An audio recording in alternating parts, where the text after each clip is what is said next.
au nom de notre Seigneur Jésus, nous sommes réunis pour célébrer ton nom. En ce jour de fête des Pères, merci pour la grâce qui nous est accordée de pouvoir nous réunir en salle Zoom, unis à ton corps, en esprit et en vérité. Et notre âme se plaît vraiment à venir célébrer ta gloire, ta justice, célébrer l'immortalité au nom de Jésus. Nous voici, nous nous présentons devant toi, Père, au nom de Jésus, au nom de Yeshua, parce que nous avons cette assurance d'avoir été ressuscités avec lui et d'être assis avec lui en ta présence. C'est une grâce que tu nous manifestes, que tu nous témoignes. Nous ne méritons rien, mais conscients vraiment que notre salut est en Jésus et en Jésus seul. Conscients du don de sa vie, le don de ton amour que tu nous témoignes pour notre plein salut. Ce plein salut que nous recevons avec reconnaissance, avec joie. Nous ne le recevons pas en vain, mais vraiment en recevant ton témoignage, nous venons à notre tour te témoigner notre reconnaissance. Que ces moments que nous mettons ensemble en partage avec toi, que ces moments, Seigneur, te soient agréables. Et nous savons que seule la foi t'est agréable.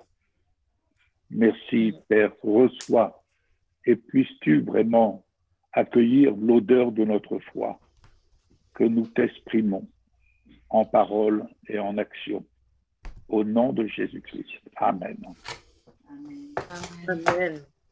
Quelle merveille, Seigneur, d'être appelés enfants de Dieu. Nous sommes fils et filles du Dieu vivant.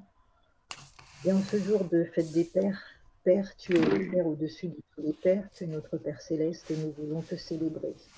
Nous voulons t'honorer, nous voulons te dire combien nous sommes heureux, fiers, nous nous sentons privilégiés d'être appelés enfants de Dieu, d'être tes enfants. Seigneur, nous te disons merci pour ton amour, pour ta grâce, pour tes bontés, pour ta fidélité. Tu es ce Dieu tout-puissant, mais tu es en même temps notre papa. Et Seigneur, merci, parce que nous avons tout pleinement en toi, tout nous vient de toi. Tu es notre Dieu, notre roi. Et nous voulons vraiment, Seigneur, dans ces moments de culte, tout l'honneur et toute la gloire qui t'est due à toi et à toi seul. Merci pour ta présence au milieu de nous ce matin, Père Céleste. Nous t'honorons, nous t'honorons, la gloire, l'honneur, la louange, des siècles. Amen. Amen. Amen. Nous sommes 24. À l'Éternel, la terre et ce qu'elle renferme, le monde et ceux qui l'habitent. Car il a fondé sur les mers et affermi sur les fleuves. Qui pourra monter à la montagne de l'Éternel? Qui s'élèvera jusqu'à son saint lieu? Celui qui a les mains innocentes et le cœur pur. Celui qui ne livre pas son âme au mensonge et qui ne jure pas pour tromper. Il y obtiendra la bénédiction de l'Éternel, la miséricorde du Dieu de son salut. Voilà le partage de la génération qu'il invoque, de ceux qui cherchent ta face, Dieu de Jacob. Portes, élevez vos linteaux, élevez vos portes éternelles, que le roi de gloire fasse son entrée. Lui, qui est ce roi de gloire? L'Éternel, fort et puissant. L'Éternel, puissant dans les combats. Portes, élevez vos linteaux, élevez les portes éternelles, que le roi de gloire fasse son entrée. Qui donc est ce roi de gloire? L'Éternel des armées. Voilà le roi de gloire. C'est vrai, Seigneur, c'est devant toi ce matin que nous sommes et nous élevons ton saint nom, parce que tu es digne, Seigneur, de recevoir nos louanges, notre adoration. Tu es notre papa et nous voulons te bénir ce matin, t'élever, te dire combien tu es grand et puissant, te dire que nous avons la certitude, Seigneur, que tu es ce Dieu qui nous a sauvés, Tu es ce Dieu-là, Seigneur, et nous te bénissons. Louange à ton saint nom, Seigneur. Amen. Amen. Psaume 85. Prière pour le rétablissement d'Israël. Au chef des chantres, des fils de Corée. Tu as été favorable à ton pays, ô Éternel. Tu as ramené les captifs de Jacob. Tu as pardonné l'iniquité de ton peuple. Tu as couvert tous ses péchés. Tu as retiré toute ta fureur. Tu es revenu de l'ardeur de ta colère. Rétablis-nous, Dieu de notre salut. Cesse ton indignation contre nous. T'irriteras-tu contre nous à jamais? Prolongeras-tu ta colère éternellement? Ne nous rendras-tu pas à la vie, afin que ton peuple se réjouisse en toi? Éternel, fais-nous voir ta bonté et accorde-nous ton salut. J'écouterai ce que dit Dieu l'Éternel, car il parle de paix à son peuple et à ses fidèles, pourvu qu'il ne retombe pas dans la folie. Oui, son salut est près de ceux qui le craignent, afin que la gloire habite dans notre pays. La bonté et la fidélité se rencontrent. La justice et la paix s'embrassent. Amen. La fidélité germe de la terre, et la justice regarde du haut des cieux. L'Éternel aussi accordera le bonheur, et notre terre donnera ses fruits.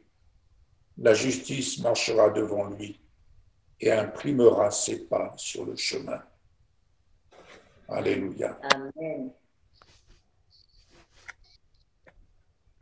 Gloire à toi, Jésus. Oui, merci Seigneur parce que je suis ton enfant et tu es mon papa, Seigneur. Merci parce que tu m'as aimé comme je suis. Et merci aussi parce que tu m'aimes et tu me guides pour que je fasse ta volonté, Seigneur. Laisse-moi faire ta volonté. Aide-moi à la faire plutôt. Merci parce que je réussis. Merci Seigneur parce que tu me laisses voir comme toi tu me vois. Amen. Amen. Oui, amen. Amen. Merci Seigneur. Et j'aimerais partager le psaume 68. Dieu se lève, ses ennemis se dispersent, et ses adversaires fuient devant sa face.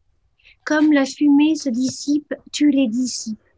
Comme la cire se fond au feu, les méchants disparaissent devant Dieu.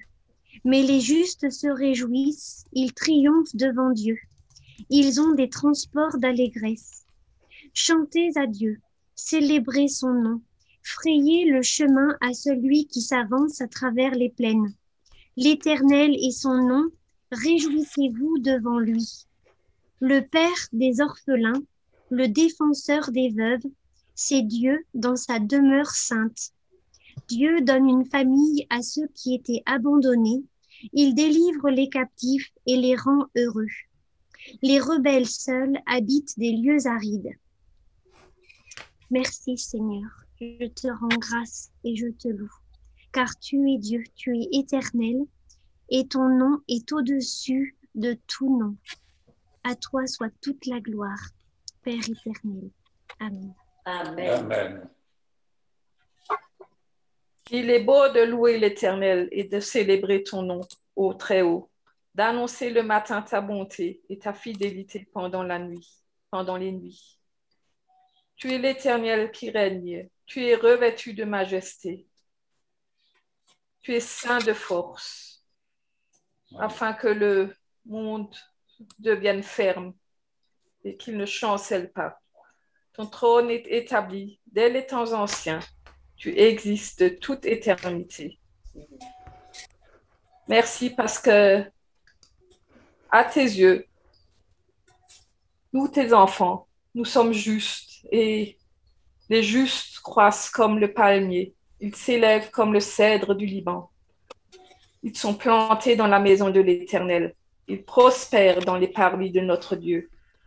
Ils portent encore des fruits dans la vieillesse, et ils sont pleins de sève et verdoyants pour faire connaître que l'Éternel est juste, qu'il est notre rocher et qu'il n'y a en lui point d'iniquité. Merci, mon Dieu, pour tout ce que tu es et tout ce que tu accomplis en nous. Amen. Amen. Amen. Merci, Père Céleste. Reçois, c'est vrai, notre reconnaissance et notre amour. Merci pour ta bienveillance, pour ton amour, tes bontés, tes bienfaits, ta compassion, pour qui tu es, pour tout ce que tu fais, pour ce Papa tout-puissant que nous avons avec nous. Parce que le grand Dieu de l'univers vit en nous et vit à travers nous. Merci, Père, parce qu'en cette journée de fête des Pères, nous voulons te dire merci, Papa. Merci infiniment de nous avoir sauvés. Merci infiniment parce que tu t'occupes de toutes nos affaires.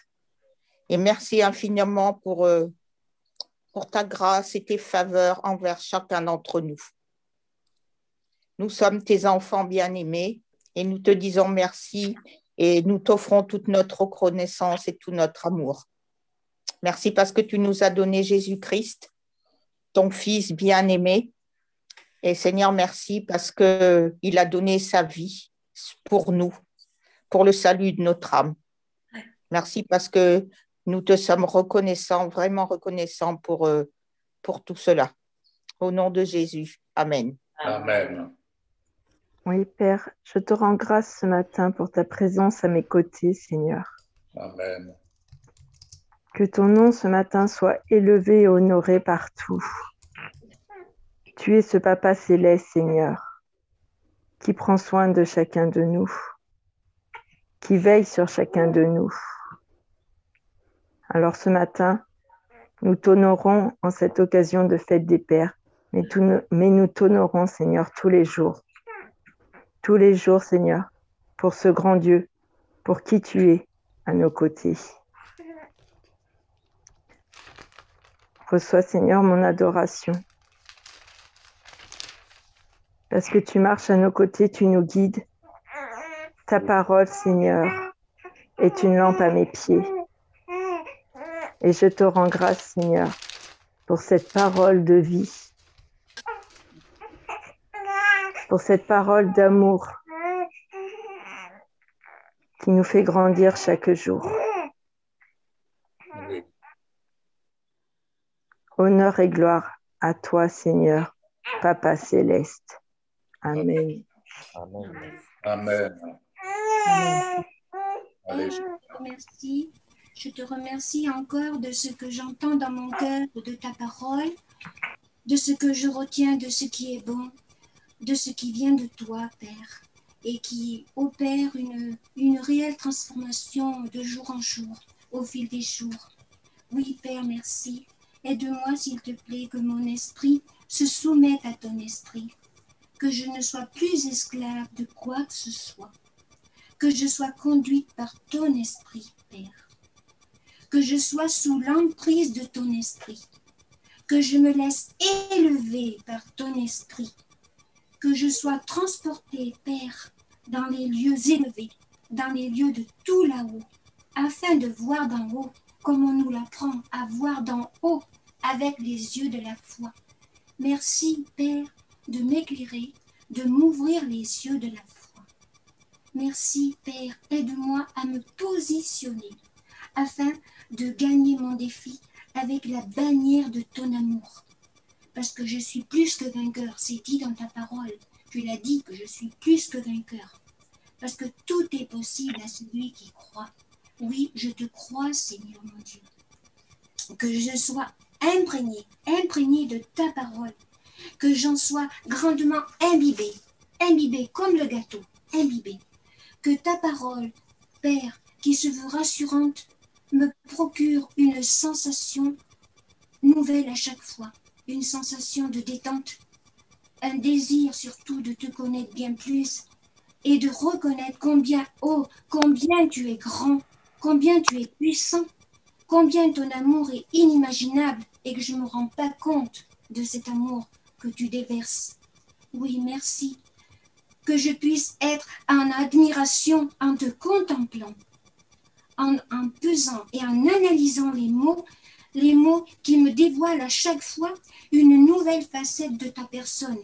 Au milieu de toutes tes facettes, à chaque fois, c'est différent. À chaque fois, je découvre quelque chose. Merci, Père, parce que tu me surprends à chaque fois et tu m'édifies. Oui, je te prie dans le nom de Jésus. Aide-moi, s'il te plaît, Père, à tout cela. Merci, Père. Je te rends grâce et je te loue. Amen. Amen. Amen. Alléluia. Je voudrais vous exprimer ici une vision, mais en même temps une pensée profonde qui est sur mon cœur depuis ce matin. Je vous exhorte à être attentifs à l'œuvre que l'Esprit opère à l'égard de chacun d'entre nous, tant sur un plan individuel que sur un plan collectif.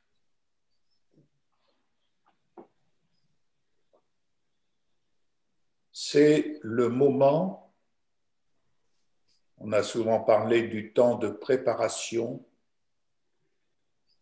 mais c'est le temps qui est arrivé où la porte de vos yeux, comme l'a si bien souligné notre frère Jacques il y a quelque temps, la porte de vos yeux s'ouvre. La porte de l'entendement, c'est-à-dire la porte de vos oreilles, s'ouvre afin que vous puissiez voir, d'en haut, entendre d'en haut ce que l'Esprit de Dieu enseigne, nous enseigne, et ce vers quoi il nous dirige. Fortement interpellé, il est vrai, fortement interpellé par le fait que l'Esprit de Dieu nous amène à saisir les prémices de ce qu'il est en train de réunir son peuple et nous-mêmes les gentils, tandis que nous sommes greffés à la racine. N'oublions pas, ils ne forment qu'un seul peuple. Et la base pour ce peuple, le fondement pour ce peuple, c'est le fondement de la foi. Mais également et surtout, le fondement de la justice de Yeshua, manifestée en Yeshua. C'est le moment où nous devons être attentifs à ce que le Seigneur opère en portant notre regard sur ce qu'il est en train d'opérer sur son peuple en Israël. Je ne peux que vous exhorter parce que l'Esprit de Dieu œuvre de manière à nous élever, que le faible dise « je suis fort », que le pauvre dise « je suis riche », que le malade dise « je suis guéri ». Ainsi, chacun d'entre nous, portant notre regard pour contempler ce que le ciel s'ouvrant devant nous nous fait entrevoir, vous serez envahis d'une joie débordante et d'un amour sans commune mesure avec ce que vous avez pu connaître, ce que nous avons pu connaître auparavant. Bien-aimés, nous allons comprendre ce que veut dire le juste, mon juste, vivra par la foi. Nous allons comprendre ce que veut dire vivre dans la maison du Père. Nous allons comprendre dès l'instant où nous allons nous affectionner à 100% aux choses d'en haut. Ouais. Nous comprendrons et vous comprendrez dès l'instant en vous affectionnant à 100% aux choses d'en haut, les choses de la terre pâliront peu à peu. Vous allez comprendre, et je vous exhorte à être attentifs, non pas à la multitude des messages, mais la grâce qui nous est témoignée pour vivre la vérité. Vivre la vérité.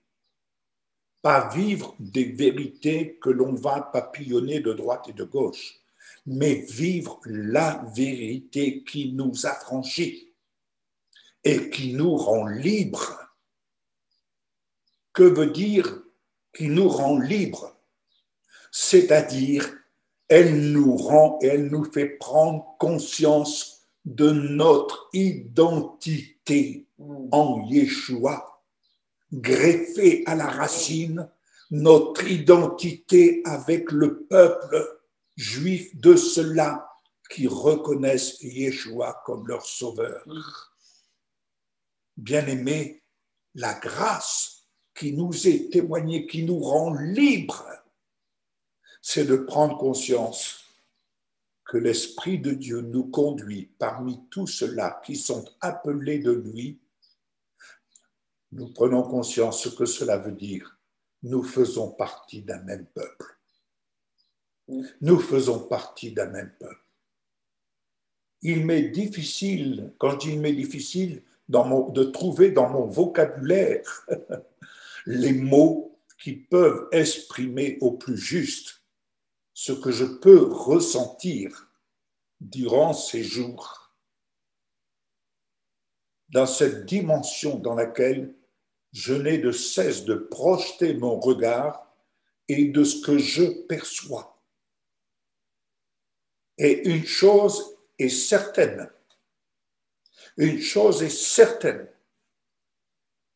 ce qui est semé à votre encontre et ce qui est planté dans votre cœur et ce que nous semons dans notre champ de mission qui est notre lieu de résidence comme Ruth a pu l'exprimer, porte et portera son fruit. J'aimerais que chacun n'oublie point et qu'il puisse le noter dans sa maison. Ma semence est bénie. Ta semence est bénie, semence de la parole, semence financière, semence génétique. Ma semence est bénie, ma descendance est bénie. Mes fils et mes filles nés selon la chair sont bénis. Mais mes fils et mes filles spirituelles sont également bénis. Amen. Alléluia. Et béni soit le nom du Seigneur pour ceux que le Seigneur place à nos côtés, tels que notre frère Jacques. Sois béni, mon frère Jacques. Sois béni. Alléluia.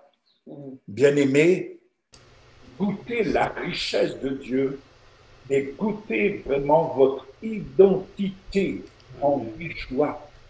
Goûtez votre identité en Yeshua. Goûtez-la, voyez-la, voyez-vous dans la perfection de Yeshua. Plus vous apprendrez à vous voir dans la perfection de Yeshua, plus vous marcherez dans l'humilité. Car se voir dans la perfection de Yeshua, c'est voir que nous sommes morts et que nous vivons, et si nous vivons, c'est pour lui. Et nous vivons en lui. Amen. Il ne faut pas confondre se voir en Yeshua et bomber le torse. Non, l'humilité précède la gloire. Plus on se voit dans Yeshua, plus on voit notre propre nature qui a reçu son lot. Mais plus nous voyons que l'homme nouveau, créé en Jésus-Christ, reçoit sa part de justice, sa part de gloire. Amen. Voilà simplement ce que je voulais vous partager, ce que je reçois de vous partager ce matin. Alléluia. Je laisse la parole au Père. Je laisse la parole à Mireille, ensuite Valérie, et aux inspirés. Je voudrais vous parler de l'espérance. Amen. L'espérance est une joyeuse attente, plein de ferveur que nous avons en Dieu. Une attente intense, une grande confiance et qui va aller vers la foi, un plan vers la foi. 1 Corinthiens 13 nous dit « Or maintenant, 3 choses demeurent, la foi, l'espérance et l'amour. Mais la plus grande, c'est l'amour. » Dans Hébreux 11:1, la foi, c'est l'assurance des choses qu'on espère, c'est être convaincu de la réalité des choses qu'on ne voit pas. Il faut donc d'abord avoir de l'espérance pour que la foi puisse devenir une substance. Alors, comment recevoir l'espérance? Dieu a la capacité de faire n'importe quoi. Et c'est la foi de savoir combien Dieu est grand qui donne l'espérance aussi. Alors, dans Deutéronome 6, 20 à 25, je vais vous lire ça dans la Bible juive. 6, 20 à 25. Un jour, ton enfant te demandera, quelle est la signification des instructions, des lois et des ordonnances qu'Adonai, notre Dieu, nous a données? Tu répondras à ton enfant, nous étions esclaves de Pharaon en Égypte, et Adonai nous a fait sortir d'Égypte à main forte. Adonai a accompli de grands et terribles signes et prodiges contre l'Égypte, contre Pharaon et toute sa maison, sous nos yeux. Il nous a fait sortir de là, afin de nous conduire au pays qu'il avait juré de donner à nos ancêtres.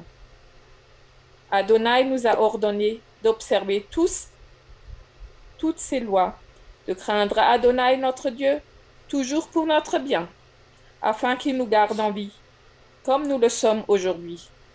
Ce sera une justice pour nous si nous prenons garde à obéir à toutes ces mitzvot, ces commandements devant Adonai, notre Dieu, comme il nous l'a ordonné.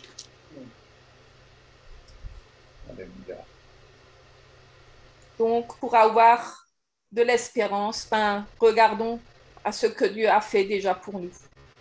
Je crois qu'il a fait des grandes choses pour chacun d'entre nous. Hébreux 6, 9 à 12, il est marqué « Conserver une pleine espérance avec du zèle et être confiant que des choses meilleures vont venir. » Amen. Dieu aime ceux qui le cherchent avec empressement et diligence. Amen. Nous avons besoin de l'espérance pour ne pas se relâcher et ne pas être paresseux. Si je permets à l'espérance de disparaître, la foi va diminuer. Si je perds la patience, parce que la patience et l'espérance, c'est un, on va dire. Si je perds la patience, je perds aussi l'espérance. Se relâcher, c'est abandonner. Le premier amour en Dieu donne une espérance en Dieu et ne va jamais nous décevoir. Si nous continuons à avoir de l'amour en Dieu. 1 Thessaloniciens 5, 6 à 9 nous dit « Ne nous endormons pas comme le font les autres. Au contraire, soyons vigilants et sobres. Ceux qui dorment le font la nuit, et ceux qui s'enivrent le font aussi la nuit. Mais puisque nous appartenons au jour, soyons sobres, prenant la foi et l'amour comme cuirasse et l'espérance de la délivrance comme casque. » Donc, L'espérance protège notre tête, notre chair, nos émotions, tout ce qui veut nous embêter dans nos pensées. C'est pour cela que nous avons besoin du casque du salut. L'espérance nous incite de ne pas interrompre, mais de continuer sans cesse. Cela nous demande du travail d'être dans l'espérance et la foi. Il faut faire preuve de diligence et non de relâchement. Je me répète, mais c'est important.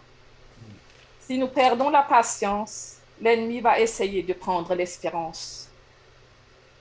Et souvent, nous remarquons, ou nous avons l'impression que Dieu prend souvent du temps pour accomplir ce qu'il veut faire en nous et avec nous. Dans Galates 5, versets 5 et 6, « Car c'est par la puissance de l'Esprit qui œuvre en nous, parce que nous avons confiance en Dieu et sommes fidèles, que nous attendons assidûment de voir s'accomplir notre espoir d'atteindre la justice. » Lorsque nous sommes unis avec Jésus, être circoncis ou ne pas l'être, peu importe. Seule importe la fidélité dans la confiance en Dieu qui agit par l'amour. L'espérance ne laisse jamais tomber, malgré les circonstances, car Dieu est plus grand que les circonstances. Hébreux 10, 22 et 23 nous demandent de nous approcher du lieu très saint avec un cœur sincère et une pleine assurance que donne la confiance en Dieu. Les cœurs purifiés des souillures d'une mauvaise conscience par l'aspersion et nos corps lavés d'une eau pure. Continuons à tenir ferme dans l'espérance que nous reconnaissons, sans chanceler, car celui qui a fait la promesse est digne de confiance. Et ça, c'est notre Seigneur. Hébreux 3, verset 6. Le Messie, en tant que fils, fut fidèle dans toute la maison de Dieu. Et nous sommes sa maison, pourvu que nous gardions ferme la confiance et le courage résultant de notre espérance. Il faut l'espérance pour entrer dans la foi. Tout ce que nous recevons, gardons-le par l'espérance et la joie. Quand on murmure, on perd l'espérance. On perd aussi la confiance et on perd la joie. Il n'y a pas d'espérance si on s'accroche au passé, parce que cela donne un cœur endurci. Mais l'exhortation produit l'espérance chez l'autre. Alors, ne murmurons pas, mais exhortons plutôt. Proverbe 13, 12 nous dit « L'espoir différé rend le cœur malade, mais un désir satisfait est un arbre de vie. » Si nous marchons dans l'espérance, notre cœur va guérir. Si nous perdons l'espérance, nous n'avons même pas la peine de chercher, même pas besoin de chercher des excuses, car nous ne pourrons pas avancer dans cette situation. Romains 8, 24. C'est en espérance que nous avons été sauvés. Car si l'on voit ce que l'on espère, ce n'est plus de l'espérance. La patience vient alors que nous demeurons dans l'espérance. On a souvent parlé de la patience ces derniers temps et de la persévérance. Le psaume 130, verset 5. Je m'attends ardemment à Adonai. Je mets mon espoir en sa parole. Notre espérance est dans la promesse de Dieu et non dans le changement des circonstances. Dans les lamentations de Jérémie, il est marqué « Il est bon d'attendre patiemment le secours et le salut de Dieu ». Et 1 Corinthiens 13, 7, que nous connaissons, je suppose, « L'amour supporte tout, il fait toujours confiance, il espère tout et il endure tout. » 1 Corinthiens 9, 10, « Car celui qui laboure et celui qui foule le grain doivent travailler dans l'espérance d'obtenir chacun leur part de récolte. Donc, il y a toujours de l'espérance. Dans tout ce que nous faisons, ayons de l'espérance. Colossiens 1, 23. Continuons de placer notre confiance en Jésus, étant fondés et fermes, sans nous laisser détourner de l'espérance qui nous est offerte par la bonne nouvelle que nous avons entendue. Car ce n'est pas un péché d'avoir des mauvaises pensées, mais c'est ce que nous allons en faire. Alors rappelons-nous plutôt de la compassion, de la miséricorde, de la fidélité de Dieu. Et quand nous avons des fardeaux qui veulent nous empêcher qui veulent nous faire perdre notre espérance, il vaut mieux nous décharger de nos fardeaux, car notre chair n'est pas capable de porter les pressions que le monde veut nous imposer sans cesse. Mais le Seigneur, il prend soin de nous. Amen. Le psaume 42, 6 nous dit « Mon âme, pourquoi es-tu si abattue? Pourquoi gémis-tu en moi? Espère en Dieu. Oui, je le louerai encore à cause du salut qui vient de sa présence. » Il vaut plutôt mieux affronter la situation et ne pas critiquer les autres. Ne permettons pas non plus d'être offensés par les autres, mais regardons toujours à Dieu et soyons reconnaissants. Si la louange est en train de diminuer, il faut changer et louer Dieu de plus en plus.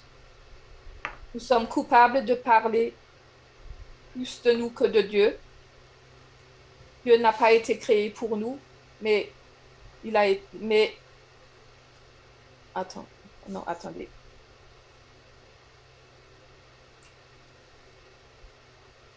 Dieu n'a pas été créé pour nous, mais c'est le contraire, c'est nous qui avons été créés pour Dieu. Voyons en Dieu qui n'a pas de limites.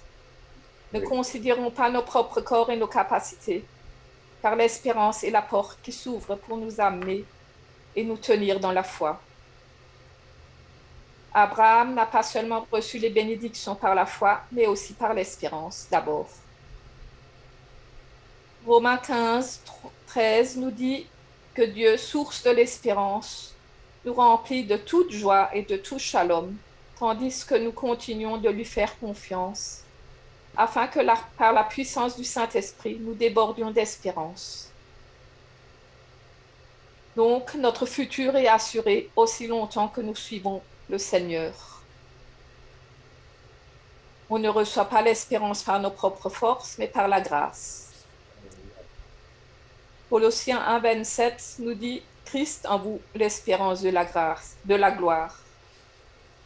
Marcher dans l'espérance aide à marcher dans la rédemption.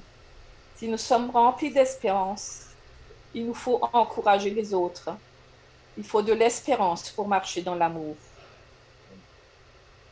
Si nous voulons grandir, nous allons aussi être aimés, être corrigés. En général, on n'aime pas être corrigé, mais c'est bon d'être corrigé de temps en temps. Si nous sommes découragés, nous devons chercher refuge en Dieu et non pas fuir loin de Dieu. Car l'espérance est une ancre de l'âme qui ne peut pas être déplacée, car une ancre est solide et sûre. Dans le Nouveau Testament, l'espérance est citée 70 fois. Le découragement est un péché, car c'est un manque de confiance en Dieu. Notre motivation doit être pure devant Dieu. L'espérance disparaît quand nous sommes en compagnie de ceux qui méditent du mal, qui se plaignent ou qui critiquent sans cesse. On ne peut pas avoir l'espérance en Dieu et vivre dans le péché. Le psaume 31, 25 nous demande d'être forts et de remplir nos cœurs de courage, nous qui espérons en Dieu. Jérémie 17, 7 nous dit « Béni soit l'homme qui se confie en Dieu, Dieu sera sa sécurité. » 1 Pierre 3, 15 « Sanctifiez le Messie comme Seigneur dans vos cœurs. Soyez toujours prêts à donner avec humilité et crainte une réponse adéquate à quiconque vous demande raison de l'espérance qui est en vous. » Et j'avais un autre. Ouvrez les portes, que la nation juste entre, une nation qui garde la foi. Celui qui porte ses désirs sur toi, tu le gardes dans une paix parfaite, car il se confie en toi. Confie-toi en Adonai pour toujours, car en Yah Adonai se trouve le rocher des siècles. Amen. Amen. C'était dans Ésaïe 26. Amen. Christ en nous, l'espérance de la gloire. Alors moi, je l'ai oublié. Ouais. Non, tu l'as dit, hein, Mireille. Christ en nous. Je l'avais dit celui-là. Oui, oui, tu l'as dit. Et moi, je vous dirais, il est bon que nous soyons ici. Amen. Que nous soyons ici. Il est bon que nous soyons ici. Il est bon que nous soyons ici. Alors, nous allons lire Matthieu, chapitre 17, versets 1 à 8.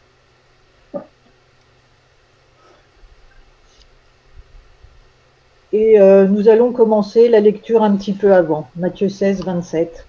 Et nous irons donc jusqu'à Matthieu 17, 8. Donc, Matthieu 16, 27. Car le Fils de l'homme viendra dans la gloire de son Père avec ses saints anges, et il rendra à chacun selon sa conduite. Oui, je vous le dis, il y a des personnes ici présentes qui ne connaîtront pas la mort avant d'avoir vu le Fils de l'homme venir dans son royaume.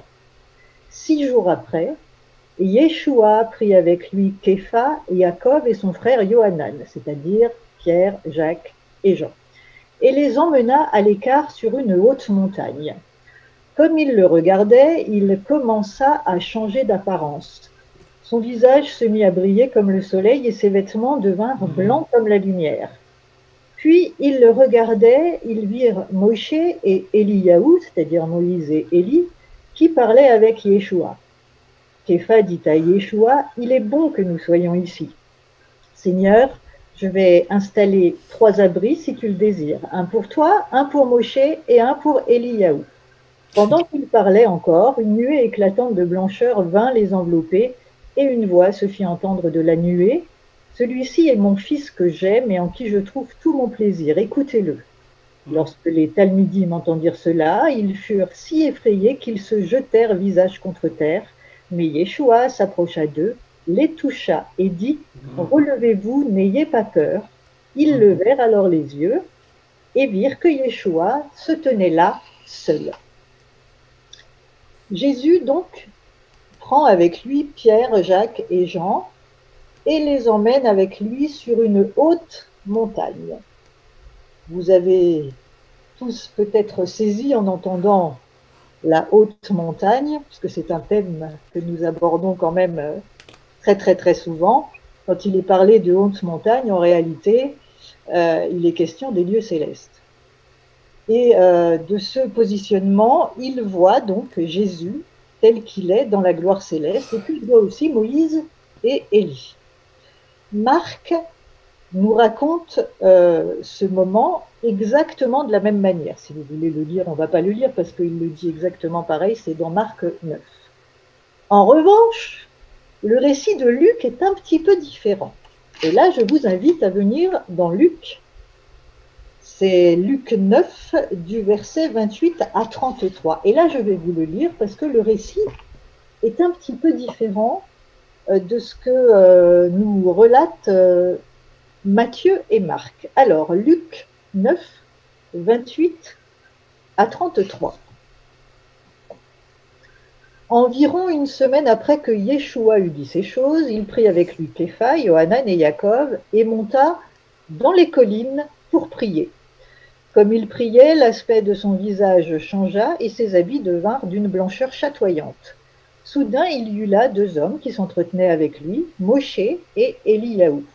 Ils apparaissaient dans une splendeur glorieuse et parlaient de son départ qu'il allait bientôt accomplir à Yerushalayim, à Jérusalem. Képha et ceux qui étaient avec lui s'étaient endormis d'un profond sommeil. Mais ils se réveillèrent et virent sa gloire et les 2 hommes qui étaient à ses côtés.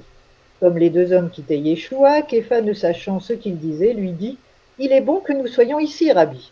Construisons 3 abris, un pour toi, un pour Moshe et un pour Eliyahu.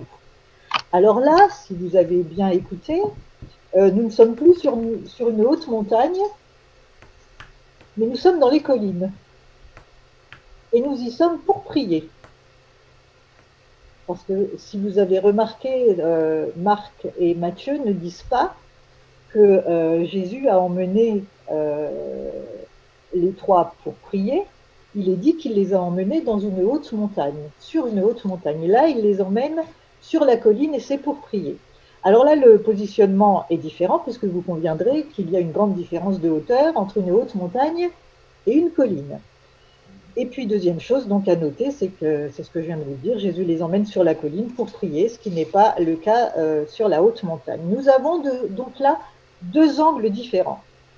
Matthieu et Marc nous donnent la situation vue des lieux célestes, et Luc, vue de la réalité terrestre, mais en définitive, ils vont quand même tous voir la même chose, à ce détail près, que dans la réalité céleste, il va se produire quelque chose, un détail auquel je n'avais jamais prêté attention, c'est le verset 32. Alors on apprend déjà au verset 31 que Moïse et Élie parlent avec Jésus de son départ qu'il allait bientôt accomplir à Jérusalem. Ils parlent certainement de l'enlèvement, puisqu'on sait que Élie a été enlevé. Quant à Moïse, on n'a jamais retrouvé son corps, donc on suppose que lui aussi a été enlevé. Donc ils parlent tous les trois de l'enlèvement de Jésus dans la gloire. Mais revenons au verset 32. Képha et ceux qui étaient avec lui s'étaient endormis d'un profond sommeil. Tiens donc, je me suis dit, mais jamais j'avais remarqué ce verset. Ils se sont endormis d'un profond sommeil. Alors, c'est la version de la Bible juive, parce que second dit qu'ils se sont assoupis. Mais moi, je vais m'en tenir à cette version parce que vraiment, ça m'a interpellée. Alors, évidemment, je suis allée voir ce que disaient les trois autres, c'est-à-dire Matthieu, Marc et Jean, et seul Luc parle de ce passage où ils se sont endormis d'un profond sommeil. D'ailleurs, ce qui m'a étonnée, c'est que Jean, qui a assisté à la scène, qui était présent à la scène, lui, n'en parle pas dans l'évangile, dans son évangile en tout cas. Seul Luc en parle. Alors donc, Pierre, Jacques et Jean se sont endormis. Je me suis dit, ça y est, encore eux, car évidemment, ça m'a fait penser à Gethsémanée, puisque c'est encore ces trois-là qui se sont endormis. Alors, j'ai été voir, évidemment, j'ai cherché, mais je vous avoue que je n'ai pas trouvé la corrélation, bien qu'il est certain qu'il y en ait une. Mais sur les conseils avisés de Jacques, j'ai cherché quand il a été question pour la première fois d'un profond sommeil. Et là, le profond sommeil que j'ai trouvé le premier, et je pense qu'il c'est bien le premier, c'est dans la Genèse.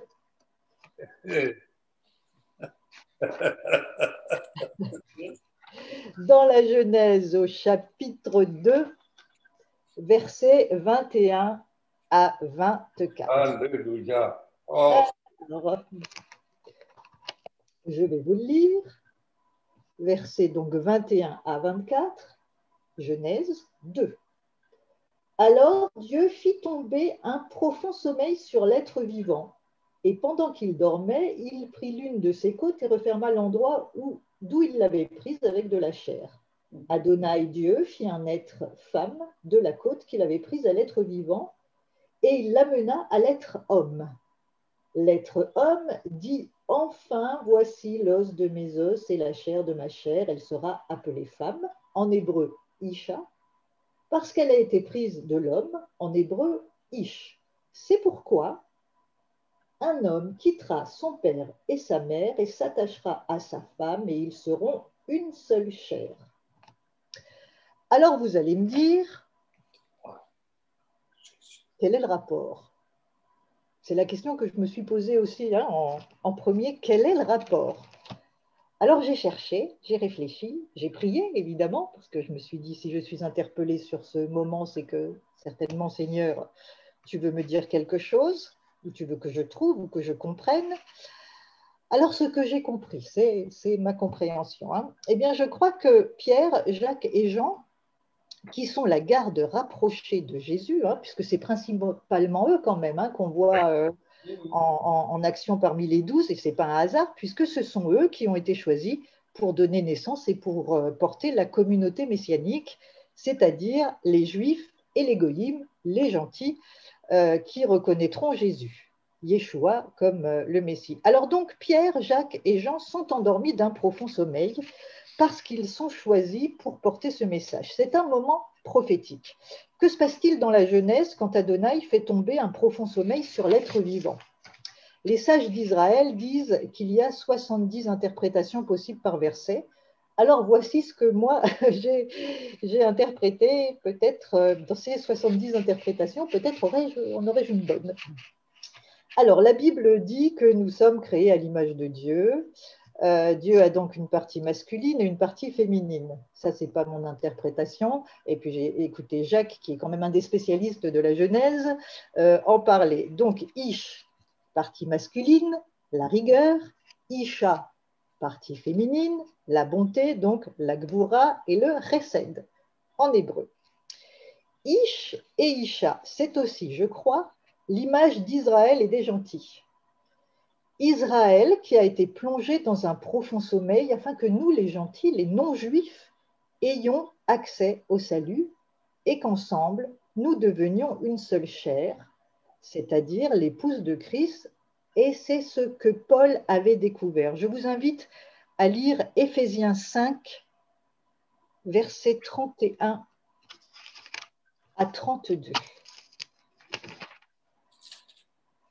Éphésiens 5, 31 à 32, voici ce que Paul dit. C'est pourquoi l'homme quittera son père et sa mère et sera uni à sa femme et les deux deviendront un. Il y a une vérité d'une grande portée cachée ici, dont je dis qu'elle concerne le Messie et la communauté messianique. Je vous le relis. C'est pourquoi l'homme quittera son père et sa mère et sera uni à sa femme et les deux deviendront un. Il y a une vérité d'une grande portée cachée ici, dont je dis qu'elle concerne le Messie et la communauté messianique. Alors revenons à nos trois disciples endormis d'un profond sommeil, toujours dans Luc 9 au verset 32. Ils se réveillèrent et virent sa gloire, donc celle de Jésus. Et les deux hommes qui étaient à ses côtés, Moïse et Élie. Moïse et Élie, c'est quoi? C'est la loi et les prophètes. C'est la loi et les prophètes. C'est la rigueur et la bonté. Ce qu'ils voient quand ils se réveillent, c'est l'accomplissement de la totalité du plan de Dieu. Jésus, le Messie glorifié, la loi accomplie, les prophètes. Quelle vision céleste! Et pour terminer, Matthieu 22, 37 à 40. La loi et les prophètes. Tu aimeras Adonai, ton Dieu, de tout ton cœur, de toute ton âme et de toute ta force et de tout ton entendement, et ton prochain comme toi-même. De ces deux commandements dépendent la loi et les prophètes. Alors je crois que dans ce contexte-là, en tout cas, notre prochain, c'est le peuple juif sur lequel nous sommes greffés. Et c'est uni par cet amour que nous rentrerons dans la salle des noces et que nous nous unirons au Messie et que, comme Paul en a eu la révélation, nous deviendrons une seule chair. Alors, comme je l'ai dit au début de ce message et comme le dira Pierre, il est bon que nous soyons ici, Rabbi, dans la salle des noces avec le Seigneur, dans cette dimension. Alors, je vais m'arrêter là parce qu'il y aurait encore beaucoup à dire, notamment le fait que Pierre veuille dresser des tentes. Mais bon, le temps passe et voilà en tout cas ce que je voulais vous dire principalement. Ils se sont endormis, plongés d'un profond sommeil. En tout cas, moi, c'est ça que j'ai compris, c'est ce qui nous ramène à la Genèse. Plongés d'un profond sommeil pour vivre ça, pour qu'ils comprennent. Alors, ils n'ont peut-être pas compris tout de suite, mais Pierre, quelques versets au-dessus dans Matthieu, Jésus lui dit, tu es Cépha, tu es pierre, et sur cette pierre je bâtirai ma communauté, mon église, ma communauté messianique. Alléluia. Jean a la révélation de tout ça dans l'Apocalypse. Ils sont ceux qui sont choisis pour porter ce message. Et je crois que ce profond sommeil, qui est traduit comme ça en tout cas dans la Bible juive, c'est le profond sommeil dont il est question dans la Genèse. Je n'ai pas trouvé la corrélation, mais certainement il y a quelque chose, puisque c'est un petit peu la même chose qui s'est produit à Gethsémanée. Moi, je n'ai pas trouvé la corrélation, mais je pense que, vu que c'est les trois mêmes qui revivent un petit peu la même chose, il y a certainement quelque chose à découvrir. Voilà ce que je voulais vous dire ce matin, mes amis. Amen. Merci, merci Seigneur, merci Valérie, alléluia. Alléluia. Mais je suis très très heureux d'être avec vous ce matin, c'est un bonheur. Puis j'écoute très attentivement évidemment tout ce qui se dit. Oui. Et en fait, tu sais Valérie que le mot profond sommeil en hébreu c'est tardema. On appelle ça tardema gadola. Et en fait tardema gadola c'est exactement le mot qui est dans la Torah. Un grand sommeil, c'est exactement la même chose. C'est-à-dire que Dieu ne peut pas faire sortir de la dame fondamentale, je dirais, ce qui produira la vie plus tard, c'est-à-dire la femme, s'il n'y a pas d'abord une anesthésie. Et c'est une sorte d'anesthésie, et ce qui est très surprenant, mais c'est juste une parenthèse dans ce texte, c'est qu'il est dit que Dieu prit un côté de la dame, et puis il dit, et qu'il ferma en dessous, et non pas au côté. Il prend le côté, mais il ferme en dessous. Et là, il y a vraiment un enseignement, donc tu peux réfléchir un peu là-dessus, tu verras, c'est absolument incroyable. Pourquoi Dieu ferme en dessous alors qu'il ouvre le côté? En général, une opération, on ferme là où c'est ouvert, mais Dieu là ouvre un endroit et ferme ailleurs. Donc, il y a vraiment tout un enseignement que tu peux un peu fouiller là-dedans. J'ai fait des cours là-dessus d'ailleurs, mais je ne vais pas rentrer dans le détail. Par contre, aujourd'hui, je voulais dire quelques mots sur les pères. La fête des pères, c'est aujourd'hui en France, je crois. Oui. La semaine passée, c'était en Belgique. Aujourd'hui, c'est en France. C'est une semaine de décalage. Donc, je la fais 2 fois, comme ça, c'est bien. Et je réfléchissais évidemment sur les pères, quelque chose de très, très important sur les pères. Jésus disait tout le temps, Yeshua disait tout le temps, mon père, mon père. Il disait mon père. Je me suis dit, mais comme vous le savez maintenant, que à des systèmes de code décodage de la Torah, il y a des systèmes de décodage. Il y a, selon le rabbin, 32 façons, 32 codes pour lire la Torah, 32 codes complexes. Et un des codes, donc tu le sais, vous le savez maintenant, c'est de voir où se trouve la première fois le mot père dans la Torah. Parce que lorsqu'on le trouve la première ou les premières fois, on a exactement le sens profond de ce qu'est un père. Alors la question est très complexe parce que comment peut-on trouver le mot père dans la Torah? Ben, vous me direz qu'il suffit simplement de lire le texte et de voir le mot père. N'est-ce pas? Donc on voit que le mot père, la première fois qu'il apparaît dans la Torah, c'est lorsqu'on parle, il était père de ceux qui habitaient dans les tentes, dans le Genèse. Bon, déjà on apprend une chose formidable, c'est que le père c'est celui qui nous donne une protection, c'est-à-dire la tente. Celui qui va nous mettre dans un endroit de protection. La deuxième fois qu'on parle de père, de façon claire, c'est celui qui construit des instruments de musique. C'est-à-dire celui qui nous amène dans la louange. Hein, celui qui nous met dans la maison, et le père, celui qui nous amène dans la louange par la musique. C'est une explication entre certainement des millions d'autres. Mais il y a un endroit où le père apparaît premièrement. Et là, c'est le secret du secret de la Torah. Et si on n'a pas un esprit de décodage, on ne peut pas comprendre. Pour bien comprendre ce qu'est le mot père et comment il s'écrit, eh bien, il faut toujours se rappeler que le mot père s'écrit avec 2 lettres. Et les 2 lettres du mot père, ce sont les 2 premières lettres de l'alphabet hébraïque. Aleph, Bet. Av. Av, c'est le père. Alors vous me direz, mais où apparaît le père la première fois? Eh bien, au début de la Torah, dans le premier mot. Mais ce qui est extraordinaire, c'est que le Aleph est caché. Et il n'apparaît que le Bet. C'est-à-dire, le Bet, c'est-à-dire la maison. C'est ainsi, on pourrait dire que Bet, c'est à la fois une maison et une tente. Et c'est pourquoi nous constatons qu'en réalité, le Aleph est invisible. Le Aleph, c'est le monde de Dieu là-haut. Le Bet, c'est la terre, c'est la maison ici-bas. La Torah commence par Bet, Bereshit, Bet. Et lorsqu'on prend le monde de Dieu, le Aleph et le Bet, et qu'on les connecte ensemble, nous trouvons le mot Père, Av. Et là, nous comprenons quelque chose d'absolument extraordinaire. C'est comment fonctionne le Père.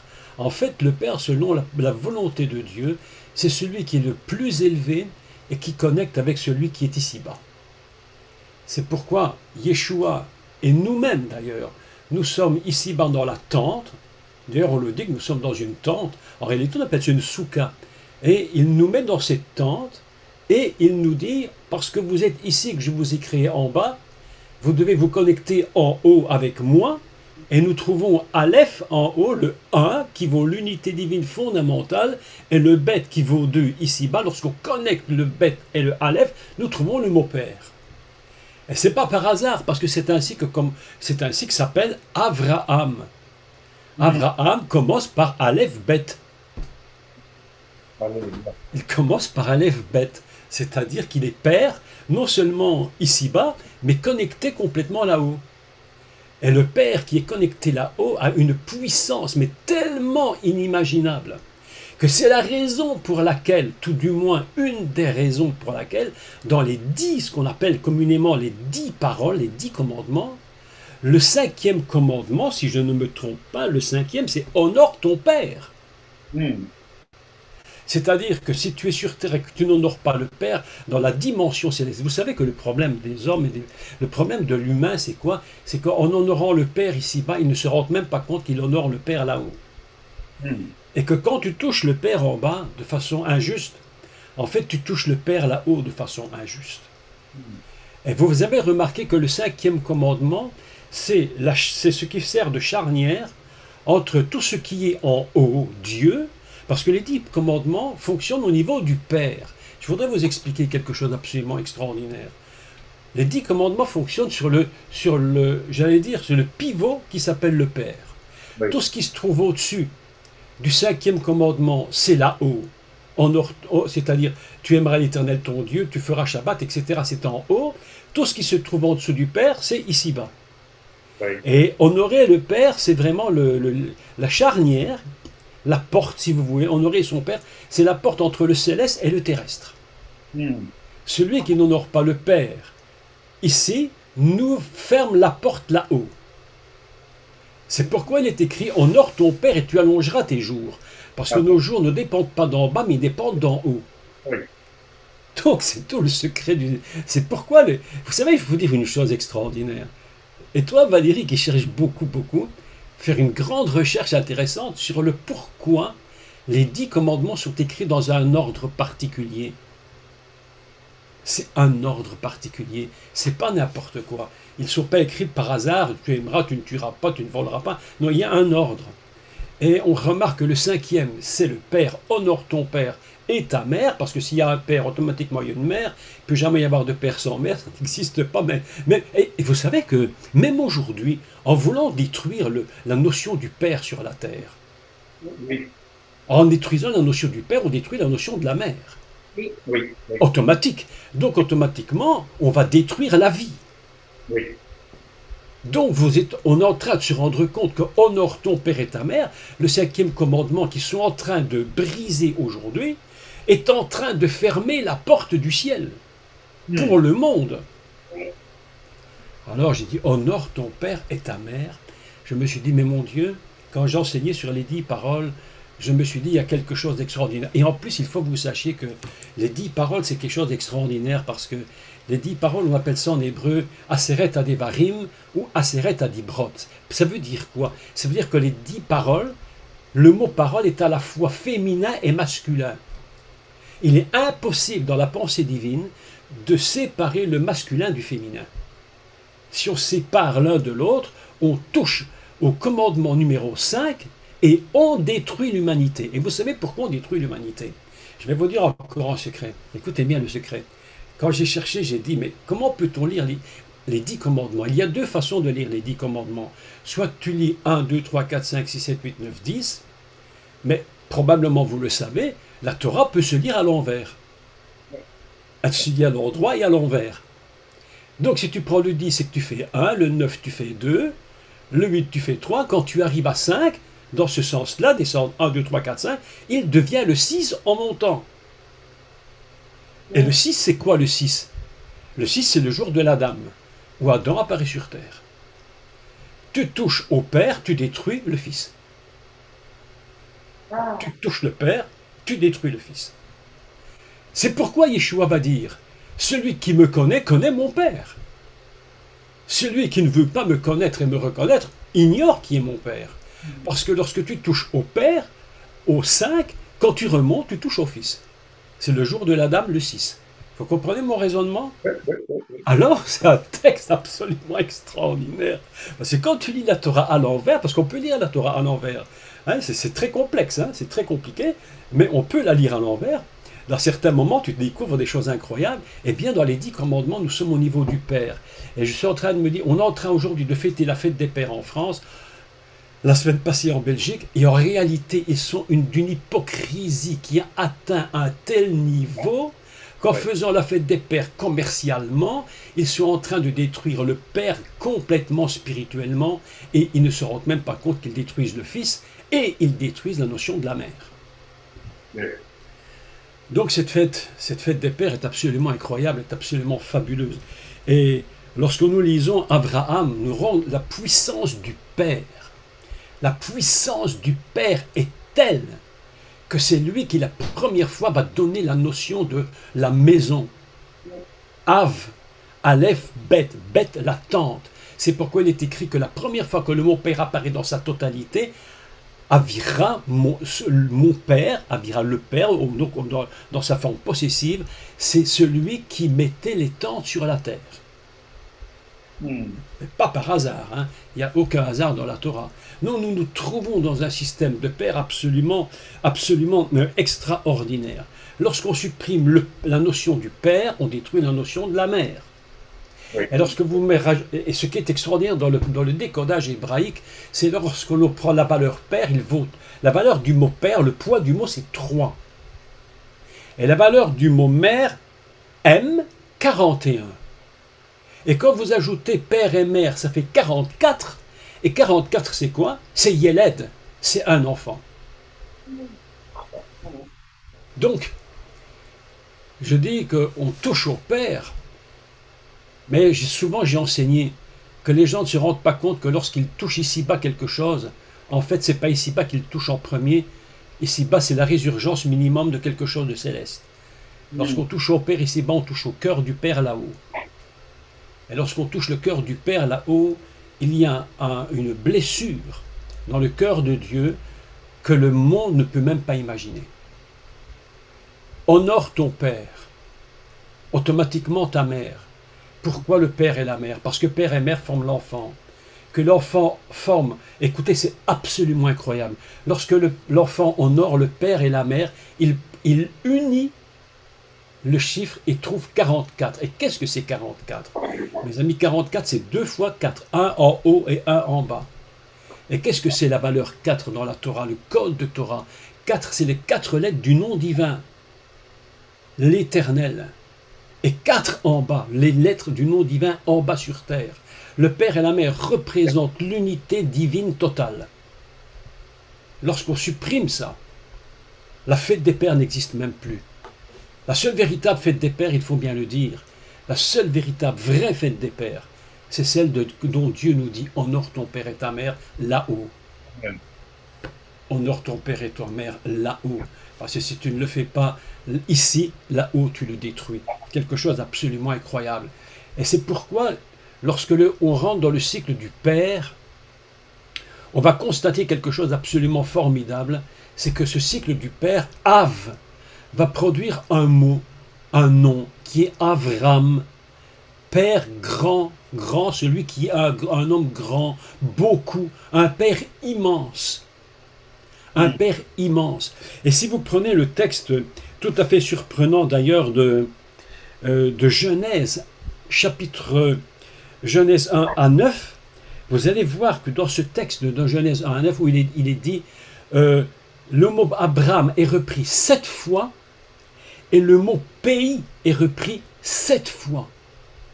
Ça veut dire quoi? Ça veut dire que le Père a la notion de donner l'héritage. Le Père donne l'héritage. Si nous tuons le Père, nous tuons l'héritage. Si nous tuons le Père et nous touchons Dieu en haut, nous perdons l'héritage céleste. C'est pourquoi la Bible dit « Honore ton Père et ta mère, afin que tu prolonges, écoutez bien, tes jours dans le pays. » C'est pourquoi Abraham est repris 7 fois dans un code 7, qui est la création, et dans ce même texte exactement, nous trouvons exactement 7 fois le mot pays. Autrement dit, à chaque fois que tu honores le Père, tu reçois l'héritage du pays.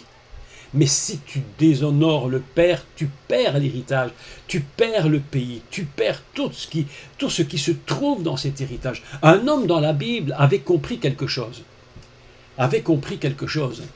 C'est un monsieur qui s'appelle Naboth. Vous vous souvenez de Naboth? La vigne de Naboth.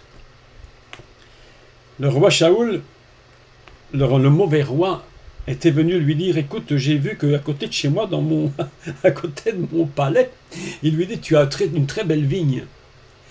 Écoute, on va faire un truc, et le roi lui propose, écoute, on va faire un deal, je te l'achète, et puis voilà, et puis moi je t'en donnerai encore une plus belle et une meilleure. Et ce qui est extraordinaire, c'est que la vigne était contiguë au palais du roi. Et le roi avait un œil dessus. Et le roi voulait prendre la vigne de Naboth. Et que répond Naboth? Il a dit, je ne céderai pas l'héritage de mes pères. Je ne céderai pas l'héritage de mes pères. Et plutôt que de perdre l'héritage de ses pères, il a été mis à mort, il a été assassiné. Parce que Naboth avait compris que toucher au père, c'est perdre l'héritage. Si tu touches le père, tu perds tout ce que Dieu te donne. C'est pourquoi nous devons apprendre à nos enfants à honorer leurs parents. Un enfant qui n'honore pas ses parents, c'est tellement grave. C'est tellement grave que même la Torah dit celui qui n'honore pas son père sera mis à mort. La loi est terrible dans le respect du père et de la mère. Et dans la Torah, à un autre moment, il commence en disant l'inverse. Il dit honore ta mère et ton père. Il y a un retournement à un moment donné. Et il dit si tu n'honores pas le père, eh bien même la mise à mort peut être faite à la porte de la ville. Parce qu'on ne se rend pas compte, je crois que les gens ne se rendent pas compte de la force du père. La notion Av est quelque chose d'absolument inimaginable. Le père contient le céleste et à la fois le terrestre. Je vous vois ici, je vois Yves qui est papa, je ne sais pas si Samuel l'est ou autre, enfin nous sommes papa et maman, mais nous nous rendons à peine compte de la puissance qui se cache dans ce mot. Nous avons sur terre, nous reproduisons sur terre totalement l'image du céleste. Et c'est absolument incroyable. C'est pourquoi nous ne devons jamais toucher au Père, parce que si on touche au Père, mes amis, c'est une catastrophe. Et c'est pourquoi, vous savez que, et je vais clôturer, il dit, lorsque le Messie sort de l'eau, il sort du ciel. Vous vous souvenez que je vous avais dit qu'il sortait de l'eau d'en haut, et une voix se fait entendre. Voici mon fils. Oui.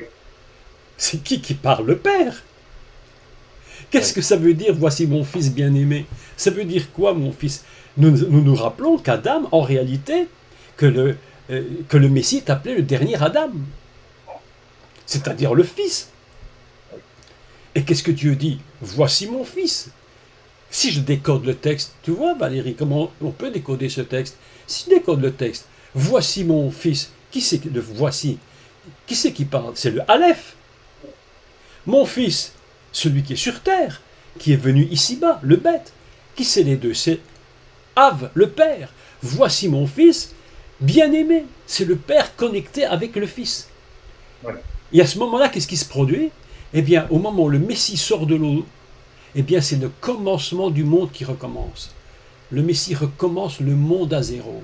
Il repart à zéro. Il recommence tout à zéro. Et là, l'apôtre Paul va dire, toutes choses anciennes sont passées, tout est une nouvelle création. Nous repartons à zéro. Le principe du Père, c'est de recommencer à zéro. Alléluia. Le principe du Père, c'est de recommencer à zéro. Et de dire, nous repartons, nous recommençons. Mais bien aimés, chaque jour, nous repartons à zéro. Dans Deutéronome 32,6, il est dit, n'est-il pas ton Père, ton Créateur? Écoutez, le petit texte est formidable. N'est-il pas ton Père, ton Créateur? On est bien dans le céleste, au commencement du monde. On est bien au commencement de l'univers. Vous savez, je pense que si nous sommes des hommes et des femmes de Dieu, vraiment, nous allons comprendre que chaque jour qui commence, chaque jour qui recommence, est un premier jour de la création du monde.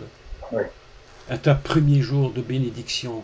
Et la première bénédiction que le Père donne sur Adam, c'est sois béni. C'est le Père qui bénit. C'est pourquoi Dieu dit, s'il te plaît, honore ton père, honore ta mère, parce que tu n'existes que par eux. Le jour où tu détruis le père, tu n'existes plus. Je vais vous dire ceci. Le monde actuellement est en train de vouloir supprimer la notion du père. Vous avez remarqué? Oui, oui, oui. Ils sont en train de s'auto-tuer, de s'auto-détruire. Le monde n'existera plus. Oui. C'est impossible. Il pourra peut-être exister, peut-être tant bien que mal physiquement, mais réellement, le monde meurt. Oui.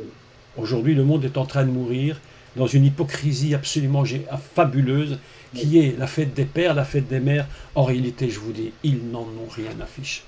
Oui. Ils n'en ont rien à faire. Ils n'en ont rien à faire. C'est pourquoi je voulais juste dire ceci ce matin, comment c'est important de considérer le principe du Père et d'honorer nos parents, Oui. c'est honorer Dieu. Et Allez. c'est laisser ouverte la porte du ciel. Oui. Et lorsque tu ouvres lorsque cette porte d'honorer le Père et la Mère s'ouvre, tu sais ce qui se passe juste au-dessus, le commandement juste au-dessus, c'est Shabbat, le repos. Le repos. Quand tu honores ton père et ta mère, tu es dans le repos. Amen. Si tu ne les honores pas, tu commences les problèmes dans la famille et la catastrophe. Et c'est les disputes entre le père et la mère, les incompréhensions totales, et ça met la pagaille dans la maison. Oui. C'est pourquoi il y a un ordre.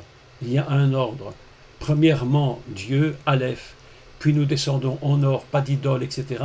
Puis tu arrives à Shabbat, la cessation et le repos, et puis honore le Père et la Mère. Et puis après en dessous, tout suit. Tout suit dans un ordre particulier, parce que tout ce qui est en dessous ne dépend que du Père. Voilà ce que je voulais vous dire en quelques mots ce matin. Merci, Baba. Merci beaucoup, mon frère. Bien, Seigneur, nous te bénissons et nous élevons ton nom en toi, Seigneur, présent toi le Père. Et nous te disons merci pour ce moment de partage que nous avons eu. Nous te rendons grâce, Père éternel, pour tout ce qui nous a été encore enseigné ce matin et nous disons que cette journée soit une journée à ta gloire. Sois béni, sois élevé, Seigneur, que chacun de nos bien-aimés puisse recevoir la part qui leur est due. Bien aussi que chacun puisse passer une bonne semaine. Et nous bénissons au nom de Jésus. Amen. Amen, amen, amen, amen.